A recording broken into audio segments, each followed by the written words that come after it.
How Liz Cheney could defeat Trump, not with a 2024 run. In an analysis of the top 10 Republicans who are most likely to enter the 2024 presidential race, political strategist Greg Valliere listed former Republican representative for Wyoming, Liz Cheney.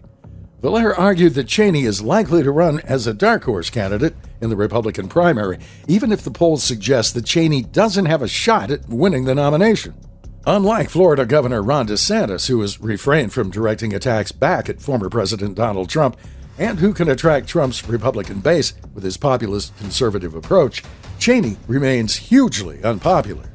According to Morning Consult surveys, Cheney has maintained just 2 to 3% support since at least December, in a hypothetical Republican primary that includes her, Mike Pence, Greg Abbott, Mike Pompeo, Tim Scott, Glenn Youngkin, Kristi Noem, Ron DeSantis, Ted Cruz, Nikki Haley, and Donald Trump.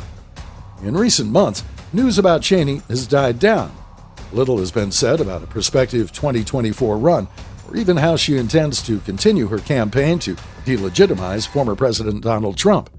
Despite the silence, though, Cheney is unlikely to have given up on her efforts to remove Trump from the forefront of the GOP and return the party to its pre-populist days. How she goes about that, we'll have to wait and see. But we do know that Cheney is willing to do everything within her power to get her own way and oust conservative populism from the GOP entirely.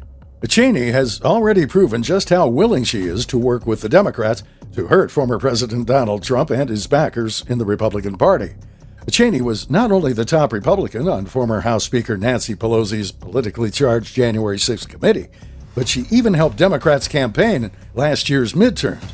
In November last year, Cheney received a standing ovation at a rally for Representative Alyssa Slotkin, Democrat from Michigan, that Cheney praised as a good and honorable public servant. "We have to stand up, every one of us, and say we're going to do what's right for this country, and we're going to look beyond partisan politics," Cheney told the audience. It was the clearest sign yet that Cheney is willing to cross the aisle. It may also have been an indication that Cheney's hatred for Trump could be so strong she's willing to not only leave the Republican Party, but become a Democrat. Last year, during an interview with Texas Tribune CEO Evan Smith, Cheney said that she would do whatever it takes to take down Trump. Smith asked Cheney if she was willing to go as far as running for president herself.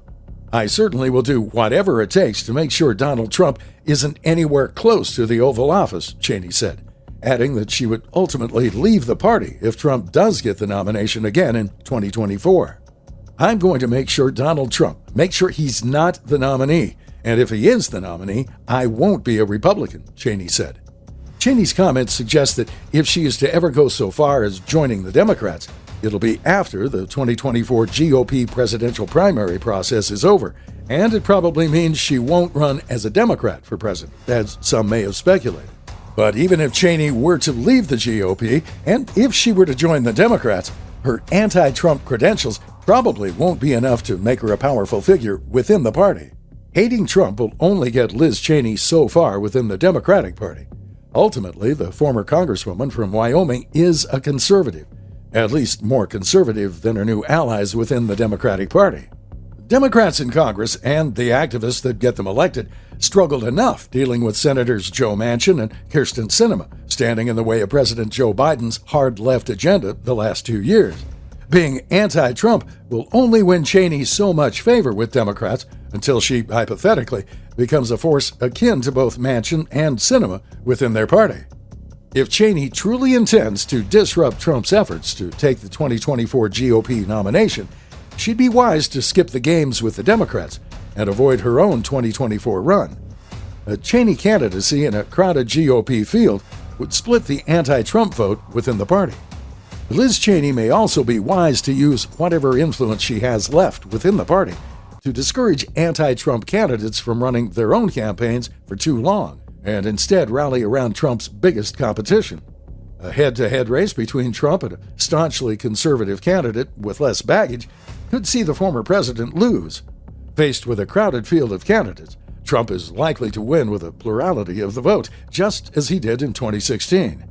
It would, however, require Liz Cheney to swallow her pride and back another populist conservative, likely Florida Governor Ron DeSantis, if she wants to take down Trump in the hopes that one day the party returns to the politics of the Bush era. Regardless of whether the nominee is Trump or DeSantis, though, that doesn't seem likely in the short term.